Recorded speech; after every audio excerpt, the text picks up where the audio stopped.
The Occupy Wall Street protests that started here in New York last month have now spread to more than 60 other cities. The protests have stretched from New York and Boston to Seattle, Los Angeles.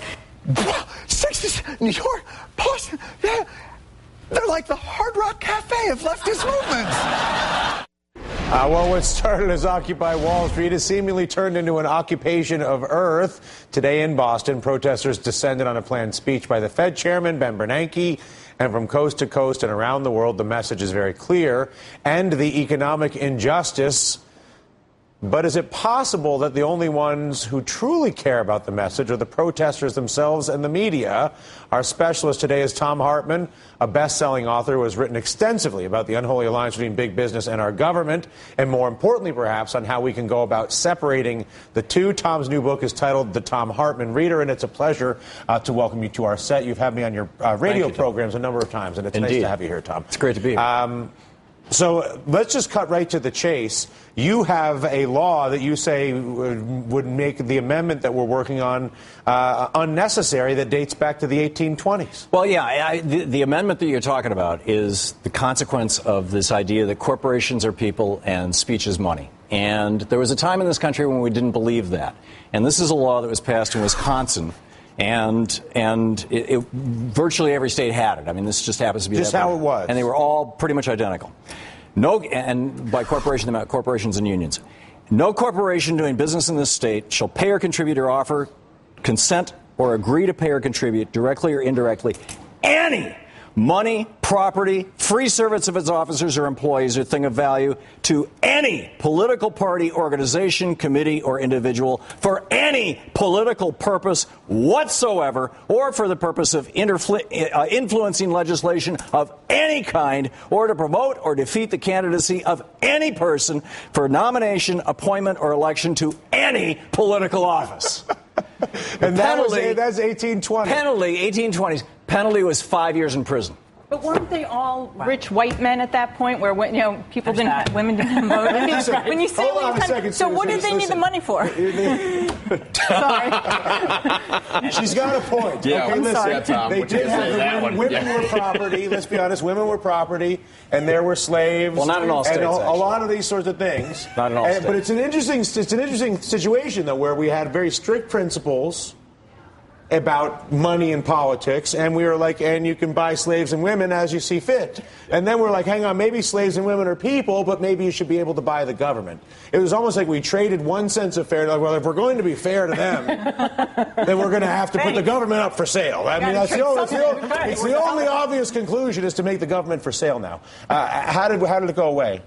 This law? Well, this law actually in 1954 in Wisconsin, somebody found it and said, oh, my God, what's this? But basically, we can't have this. in 1886, there was a Supreme Court case, Santa Clara County versus Southern Pacific Railroad. And although the Supreme Court did not rule in that case that corporations have rights under the 14th Amendment as persons, the court reporter, a guy by the name of John Chandler Bancroft Davis, which is what this book basically is about, it's the story of it.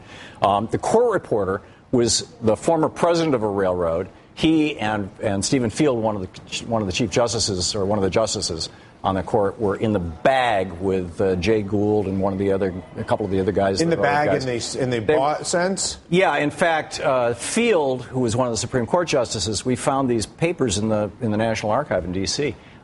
They were telling him that if he would do this, they would run him for president in the next election, right? So he was, basically. That sounds like a quid pro quo, right, Karen? Yeah. Sounds like it to me. So he wrote it into the head note, and the head note has no legal authority, right? It's just a commentary that corporations are persons.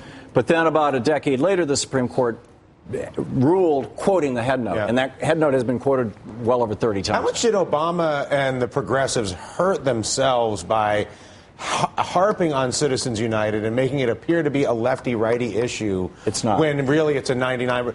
Just in terms of political optics, where basically the people whose knee-jerk is, I hate Barack Obama, I hate that guy, I don't care anything he says, I'm against, inherently then creates this split on issues that really are 99, to take a phrase from the occupation. And really, this is a 100% issue. Nobody seems to be comfortable in an auction environment. No, absolutely not, except I think the Obama people backed off a little bit when they realized that United gave the unions ability to give a lot more money. That they so could they play had the to auction kind of change. Exactly. So that changed their position a bit.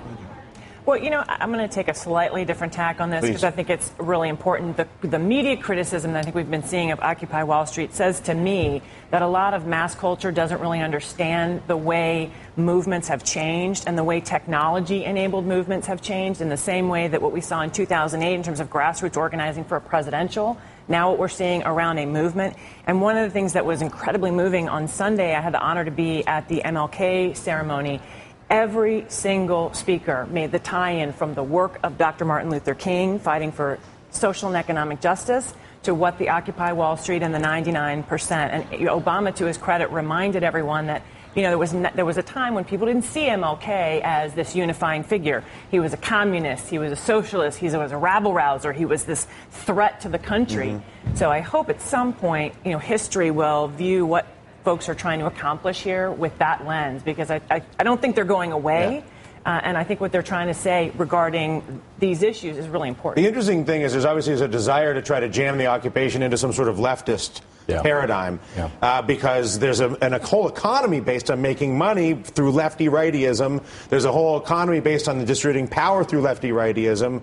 When it's been made obvious to all of us, Barack Obama was just as good to the banks as George Bush was, as Bill Clinton was. And we've watched all these things. And I think the fact of the matter is obviously it's not left-right. And I'd be interested in your thoughts, Tom, as to whether you think that whatever this energy is will be able to make that leap. I think the country is pregnant with revolution, and I don't mean that in the violent way. And we've had these cycles in the past in the United States. Martin Luther King, it was revolutionary. What happened? It's a different way to think. And it's a fundamental transformation of society.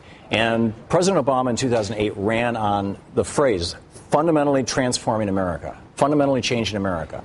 And a lot of change happened. I mean, he did a lot of reasonable things, a lot of good things, I think, in my opinion. But the fundamental change hasn't happened. The stuff like your constitutional amendment or other constitutional amendments. Or the $600 billion that was spent to auction off our financial regulations under Obama. Right. The stuff, or maybe the $600 billion that was spent to auction off the drug deals and all the health insurance monopolies under Barack Obama. Just a small thing. Well, and not just under him. Exactly. Under both parties in Congress. That's the point. And it's because this law couldn't be passed right now because the Supreme Court. The Supreme Court's well, Tom, it's a real pleasure. I learned. Did you know about that law? Wisconsin's law? I'm going to do a reading like Thom Hartmann. I like how Thom Hartmann hits the any. He's like any. Imagine he's your dad. I heard it. Any. No more. No every one of those any. You should have heard the whatsoever. That was unbelievable. Tom, it's a pleasure. You can check out, again, Tom's most recent book, The Thom Hartmann Reader. Susan, Karen, thank you both very much.